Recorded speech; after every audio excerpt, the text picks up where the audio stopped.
So welcome back, and we are going to be looking at chapter 4 of the book of Job today. So I'm just going to read and stop when something that I feel I have some comments to make on. So chapter 4 verse 1. Then Eliphaz the Temanite answered and said, so this is in response to because what we have in chapter 3 was Job talking about his situation and saying that he wished he was dead, and he said he would have been better off dead, and also cursing the day he was born. So this is now his friend responding to that. They said, if one attempts the word with you, will you become weary? But who can withhold himself from speaking? Surely you have instructed many, and you have strengthened the weak hands. Your words have upheld him who was stumbling, and you have strengthened the feeble knees. But now it comes upon you, and you are weary. It touches you, and you are troubled. So there are two things that occur to me while reading this part. The first is the fact that his friend now, in response to what Job said, as if, oh, so now something's happened to you, and it's as if he's saying you're complaining. But you used to be in a position where you will counsel people, you will strengthen people that have weak hands, you would support people. And so it's as if he was trying to say to Job, don't complain. It's your turn to suffer loss. Just take it. Well, maybe there's some elements of truth in that. However, I think the scale of calamity that came on Job, remember, he lost all his properties, he lost his business, he lost, so to say, his livelihood, and on top of that, he lost 10 children. I cannot imagine that happening to anybody, how somebody would survive that.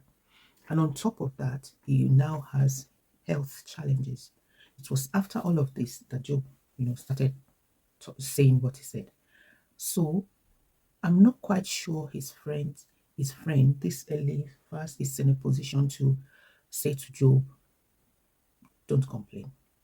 I'm not saying that Job should complain, but I'm still saying as well that I don't think that he's in now. My second point is the fact that this proves, because it is a testimony. He was saying that, oh, Job, you were this to people when people needed help, you were there. When they needed them to be strengthened, you were there. When they needed counsel, you did it. So in a sense, it's a testimony to the character of Job. Because remember that at the very beginning, the book of Job opened with the description of Job's character. So this is testifying to the fact that he was an upright man, a man that was godly, and godliness means that you will be supporting the weak, which he was doing. So let's carry on reading. So it says, but now it comes upon you, and you are weary. Okay, I've read that. Verse 6.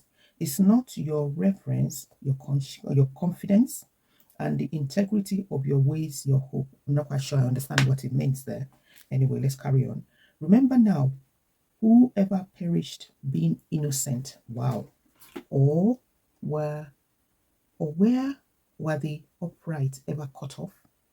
Even as I have seen, those who plow iniquity and sow trouble reap the same.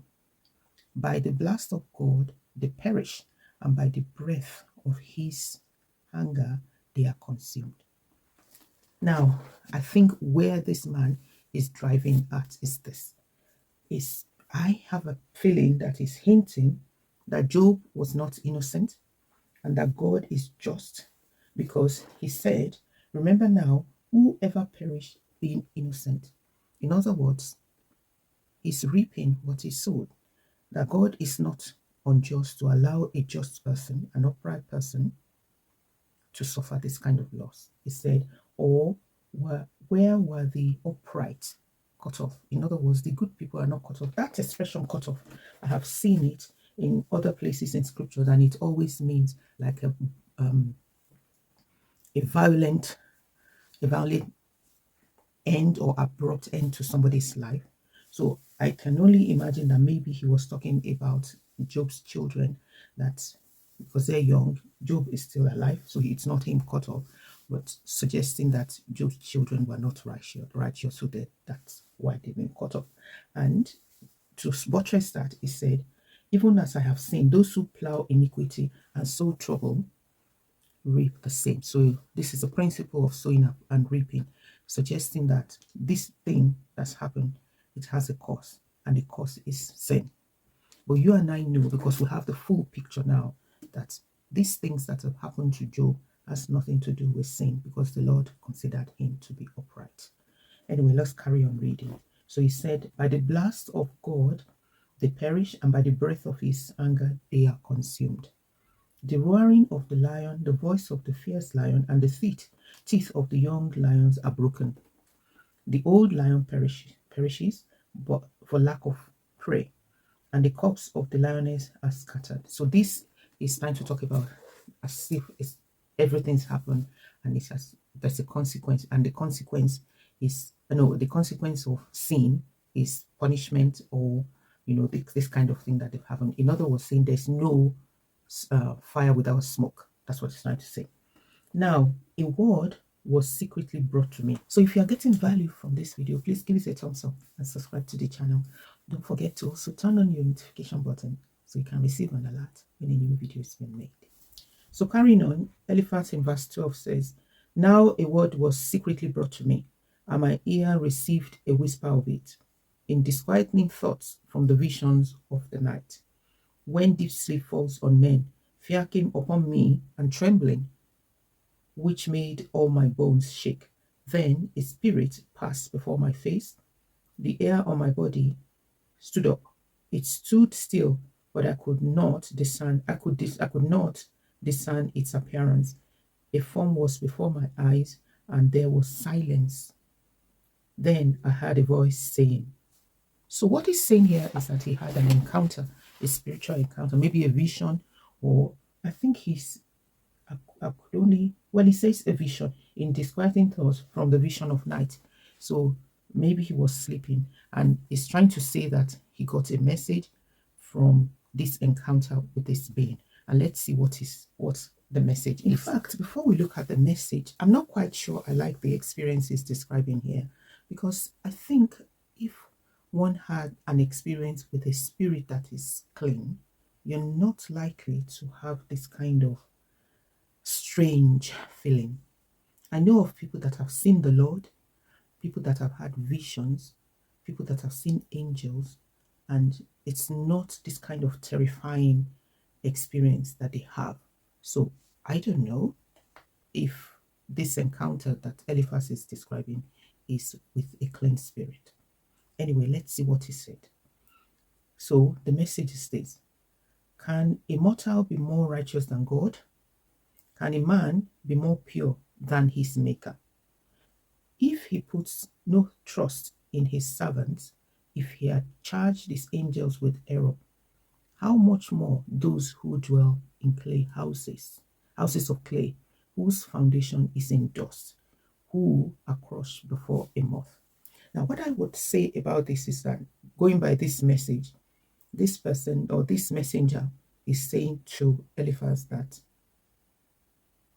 men cannot be more righteous than God. We all know that that's not news. We know that we're not in any way, shape, or form at the level that the Lord is. So that's nothing new.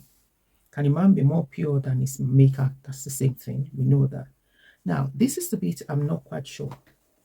I think I agree with, because it says, if he puts no trust in his servant regarding to the Lord, his servant, if he charges his angels with error, how much more those who dwell in houses of clay? In other words, humans. I'm not quite sure I agree with that, because from the way the Lord made made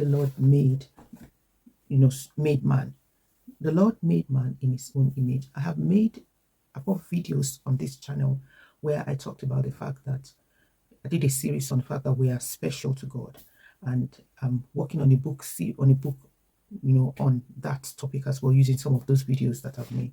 And my understanding, what I try to bring out in that series, is the fact that when God, looking through creation, the pronouncement he made on his, the pronouncement that God made on the living things, if you compare the pronouncement, the blessing, to the blessing he gave to man, you see a difference in what the Lord expects, or the blessing, the content of the blessing. That's number one. When you look at the way man was made, compare it to the way other living things like animals. He called the animals, the ones in the sea and the land, he called them out.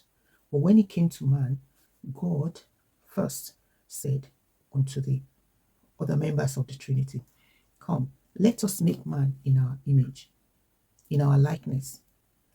And after then, the Lord formed man from the dust of the earth. So you can see where this is going, where it says in verse 19, how much more those who dwell in houses of clay, whose foundation is in the dust, who were crushed before the moth. Okay, no, that's not what I was meaning there. But what I'm trying to say is that when God formed man, he formed it out of the dust of the earth. And that was not the end. He then breathed into his nostril. So man became a living soul. So that differentiates us from other animals. Forget about the fact that scientists will classify human beings as animals. Now, it didn't stop there. The distinction did not stop there. We know that Satan rebelled in heaven, and a third of the angels rebelled with him, and they were cast down from heaven. But when man sinned, what did God do? He gave man a second chance. Gave man a second chance. Why? Because I want to believe that we are special to him, because we are made in his image. We're not told that the angels are made in his image. And then if we look in the book of Psalms, I think it's in Psalm 8, where the psalmist was saying that, what a man, what am I that man, what is man that thou art mindful of him? You have made him a little lower than angels, yet you put him in charge of all the other creatures, the creation of your creation. God did not do that to angels. That tells you that yes, we may be less magnificent than angels. God made us in his image, and that means that he's put us in a special position where compared to the other beings that he created. So here, for this person to say that this is the message, that if can a mortal be more righteous than God? Can a man be more pure than his maker? If he puts no trust in his servant, if he charges his angels with error, how much more those who dwell in houses of clay, which is us, which is humans. That, in other words, is trying to compare man to angels.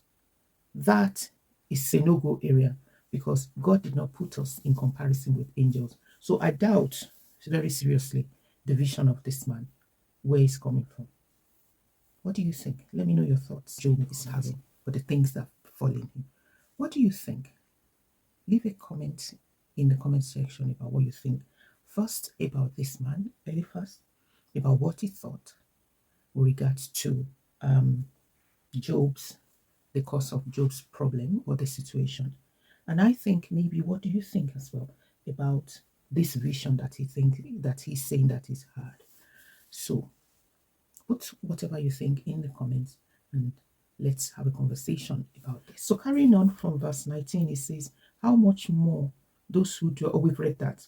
And verse 20, he said, they are broken in pieces from morning till evening. They perish forever with no one regarding. Does not their own excellence go away? They die even without wisdom. So is he suggesting that all humans die without wisdom? I'm not quite sure. But whatever the case is, we know that this man is trying to say that Job sinned, and that's why this is come upon him. So I hope this video has been of benefit to you. If so, please give us a thumbs up and subscribe to the channel. Also turn on your notification button so you can receive an alert when a new video is being released. And check out this video for the chapter 3 that we did, if you haven't already seen that. And in the next episode, we're going to be looking at chapter 5 of Job. So God bless.